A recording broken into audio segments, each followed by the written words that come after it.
Welcome to this week's EMBN Show, where I will be taking a look at some new technology from Orbea.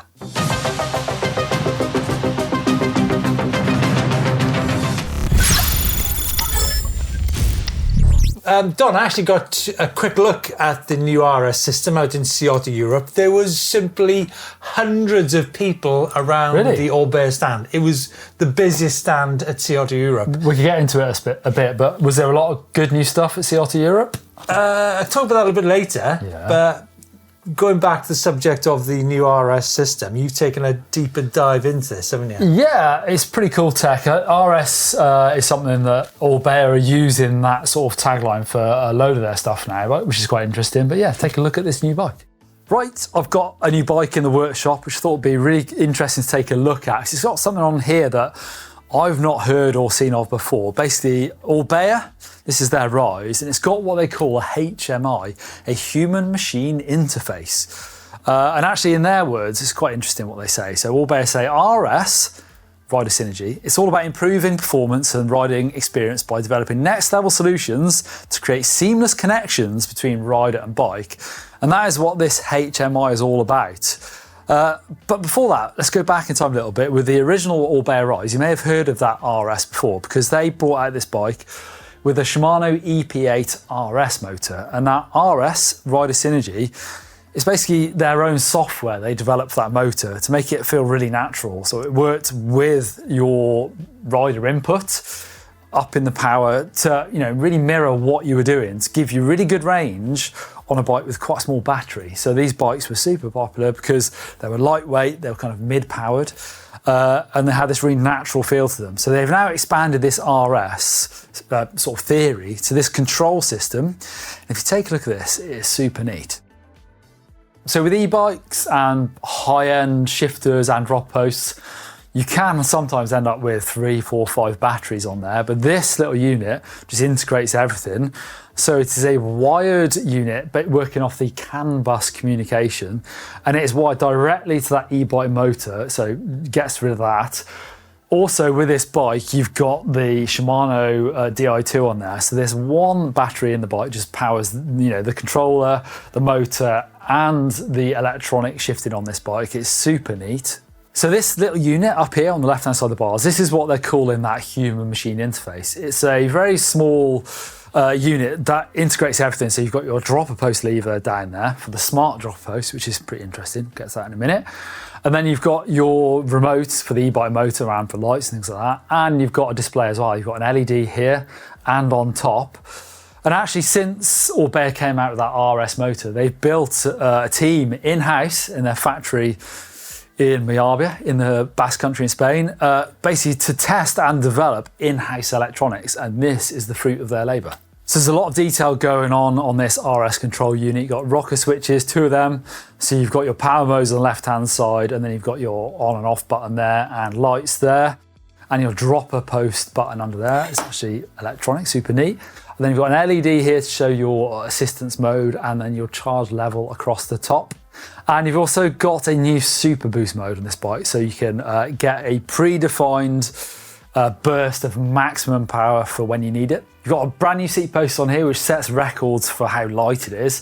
For the 240mm drop, it comes in at 548 grams, so it's super lightweight, but there's 3 different options of lengths ranging from 180 up to 240. And all of those are adjustable by 25mm in 5mm increments, so you can get the exactly right dropper post, or saddle height, should I say, with the maximum amount of drop. And it's smart as well, which is pretty crazy. So there's options on here. You can either long press this button for your classic mode, or if you double tap that, it'll drop to 20% height, which can be good for sort of technical sections that still need a bit of pedaling, a bit of climbing. Or you can even sort of just press it once with a short click, and it gets the post ready. So then as soon as you're ready to sit down and put your weight on it, it will have remembered that click, and then it will drop down into the travel. So it's a nice little unit that gets rid of a lot of that clutter off the bars. And also, I know some people do like the displays on the top tube, but I feel like it's quite nice to have a nice clean frame as well on there, and integrates everything into one battery in the bike. So you only need to think about charging one thing, which I guess is the electric dream, right?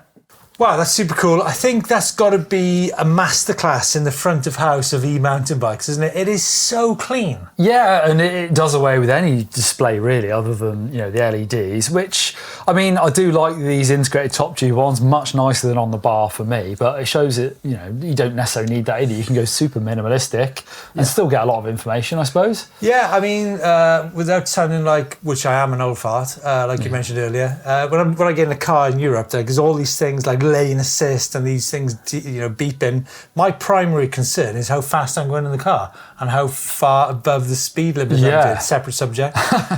We can even get that stuff. Like I do like a percentage battery remaining rather than a dot, and but you can get that stuff sent to your Garmin, your bike computer or your watch anyway, I suppose. Do you know what? Do you use that on the Shimano? I do, yeah. It's great, isn't it? Yeah, and it gives you all the details. When you get back home, you can see the power, you can see your average cadence and all that stuff. It's really good sort of post-ride analysis on the Shimano. I mean, is this the start of a human-machine interface evolution? Before we go into human-machine interface, right?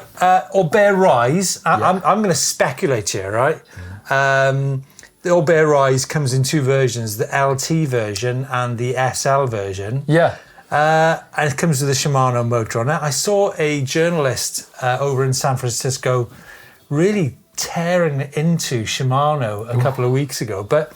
The Shimano system is a fantastic system. It's got loads of great features, such as auto shift. You've got link glide, which comes into that. Yeah. Shimano is the reigning E-World Cup champion under Ryan Gilchrist. The Shimano engineers are all over the motor. I'm sure it won't be long before we see maybe another upgrade to the Shimano, but it's a great motor, right? Yeah. And I guess it could be one criticism levelled at Shimano. I think I'm justified that they're rather slow with new updates of things, but as they've proved time and time again, is when it does come out, it's always a great leap.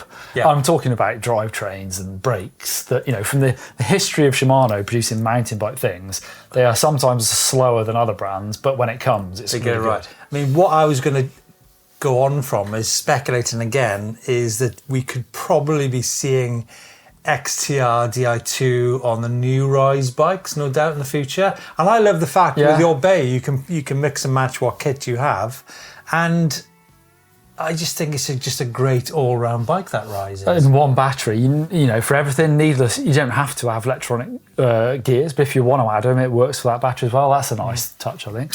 But you're talking about HMIs, humans, and robots, and machines. Obviously, I'm getting into Terminator 2 territory, and I hope we can work better than this.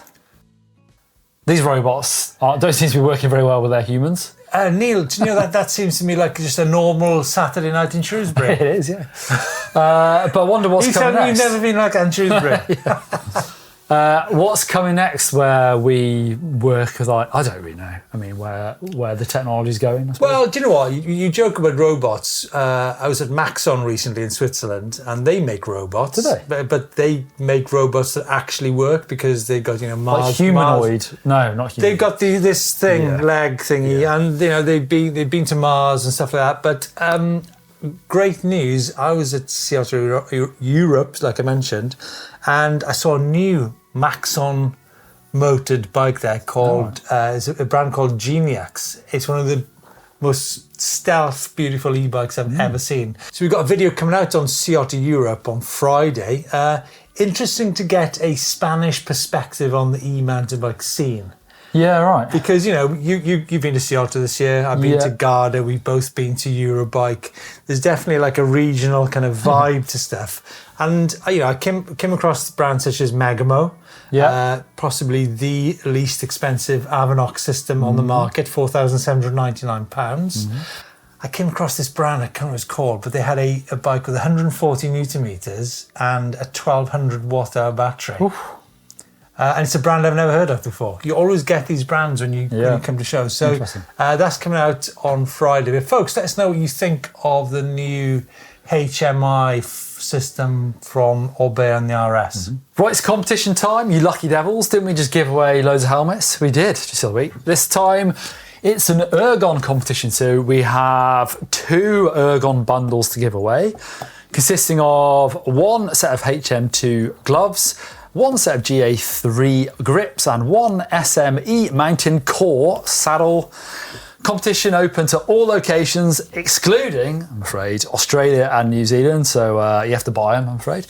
Entries close at 10 o'clock British summertime on the 5th of October, and we'll announce the winners in the EMBN Show on Thursday, the 9th of October. So get involved. The link to that competition is down below this video, and you can win yourself a nice bundle of kit. So, cool places. Now, we speak about Scottish Munros, right? Yeah. This picture's taken at the top of a hill called The Buck. It's 720 metres high and classified as a Graham. Did not know this. A Graham. I've learned a thing. So we could do a film on Grahams. So it's between 610 metres and 762. I follow a guy called Grizzly Munro Diaries on Instagram. Good follow.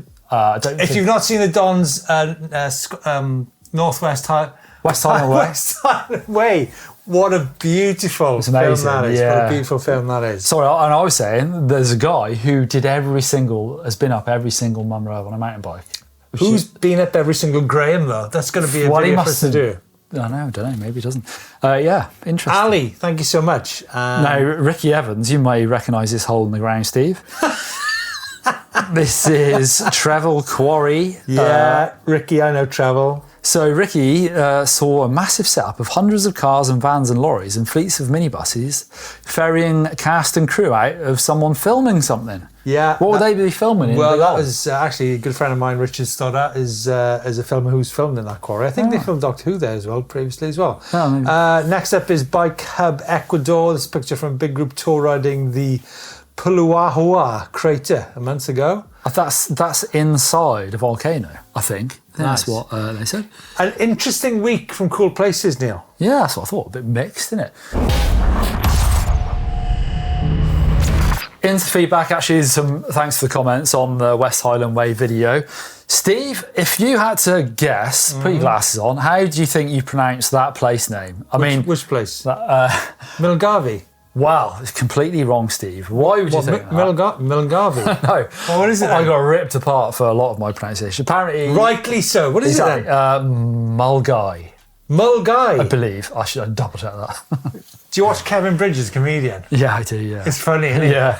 Thanks. Anyway, Roy Guthrie was one of many people correcting my pronunciations, but thanks for doing that. But also thanks for the great comments. What's he laughing at? I don't know. Also, Stig Guevara says, I rode the West Highland Way on 2 days on a conventional mountain bike. By coincidence, Rab Wardell passed me on the east side of Loch Lomond, setting then the record in a skin suit almost. I did the hiker bike section on Loch Lomond, brutal. Descent off the Devil's Staircase was fun. Worst bit was a hiker bike out of Kinloch Leven. Yes, I agree. That's a bit of sting in the tail. There's an old trial section there called Grey Mares Ridge. Yeah, there's a lot of trial sections there. Yeah. So I talked about in the film, actually. It's the pipeline and all that stuff. But they've surfaced pipeline, haven't they? Yeah, they have. That's like, so sad. But there is a lot of good mountain biking there. I've seen lots of photos of Joe Barnes riding at the end of that valley with amazing views down the rock, actually. Yeah. I bumped into a character up there once with three drops here. Murdered 3 people. There's not Swiftly the last 3 mountain bikers that came that way. Swiftly moving on. Into the bike vault, and I put this one in here because this is a Bulls VUCA Evo AM, and this is the Irish guy in Switzerland, Donald, who says, my last 2 e-bikes had Bosch CX motors and they were great, but I must admit this takes mountain biking to a whole new level. I've only had it a month and I'm still getting used to it. And it's a good looking bike, I think. Oh, of course, this is with the pinion gearbox. It's sort of unusual looking if you sort of zoom into the down tube. Yeah. And it's a bit squeezed in with that bottle. It's got a 1,000 watt-hour battery in there. It's a great... Nice and super nice. Great looking shot. I would say that is nice. This next shot is one of the nicest shots I've ever seen in the bike vault. It's cool, isn't it? Bike Burt, Ravnagora, Croatia, Old Timber Mountain Hut stands a relic of the past in front of radically upgraded Specialized Levo. It almost looks like... Bike Burt, honestly, thank you so much. Can we... Oh, I love it. I love stuff like that. It almost looks like there's a filter on it, but I'm not sure it is. Trickstuff, Duratissima brakes, Galfa Shark rotors, DT wheels, Magic Mary, Schwalbe tyres. super, super, super, super nice. Some serious upgrading. Right, Yeah. nice. Mondraker, this is Ruben Fernandez's new bike day, which is always worthy of getting in the bike while. New bike day is very exciting. It's quite small, isn't it? I don't know if it's the angle of the shot, but the Chill Biker exploring Cornwall on our bikes. We stopped at for a pasty and a view at Porthcothan Beach. yeah, Neuron AN7. So if you guys are looking for one of the best value e-mountain bikes, that Neuron AL7, one of the best on the market for sure. €3,799 at the moment, I think. Next one is from Thai. This is a high bike. Look at the view. This is, it says actually, Montagne Noire in France. I don't know where that is, but it looks amazing. Nice and super nice. Super nice. And finally, Runa Danielsen, a new Rainy +1 in Norway. Fox Factory 160, 170, 800 watt hour battery. Sync Drive Pro 85 newton meters. Some upgrades we've done on it. Any suggestions? None whatsoever. The bike is great just as it is. That is super nice. And that is the bike vault for this week. It's not, there's one more. Oh, Jesus, Pina. I put it, yeah, because it's Mexico. 3,000 feet climb in the Yeti on the Yeti 160E in the Sierra of Hidalgo, Mexico. It's got to be super nice. Cool, Is this bike vault ever going to end? The Olins, double Olins, front and rear. That's a good looking bike, that. All black Yeti, controversial. Getting social this week. Have you seen Olympia Cycles, Steve? They have an Avanox powered machine, which I think is a great looking bike. The paint particularly looks great, and the link, I don't know what it reminds me of something. Saw it seen Olympia for many years running in a Riva del Garda festival. I think Olympia is one of the few brands that has full suspension e-mtbs with lots of different motor options, such as Bosch, Brose, Shimano, the Avanox here, and I think they're beautiful bikes. Geometry and everything looks good as well. I don't know what it is. They're proper legit bikes. But this is interesting, Neil, from Neat. Yeah, you know a bit more about this, don't you? Well, I think I've talked about Neat cycles on GMBN actually. Neat bikes just say this is a 17-year-old lad, Pau, who sort of designs bikes on CAD, I suppose. But check this out. This sort of the shot of this, which looks like it's got a Pinion MGU, and look at that. It's amazing, mate. It's beautiful, isn't it? I mean, his Instagram is well worth checking out. It is absolutely beautiful. He's sort of 3D printed some bikes to sort of proof of concept they all work, but some of the stuff on there, including just regular mountain bikes, is incredible looking. So yeah, beautiful. Check it out. Follow him. Checking out EMBN the next few days. On Friday, I take a visit to Otter Europe, where there's some actually interesting new bikes and tech. And then on Sunday, I'm on the north face of the Cuernavaca, south of Picos de Europa, on a 105 newton meter, 850 watt peak power bike. Quite a day. Oof. Look forward to it.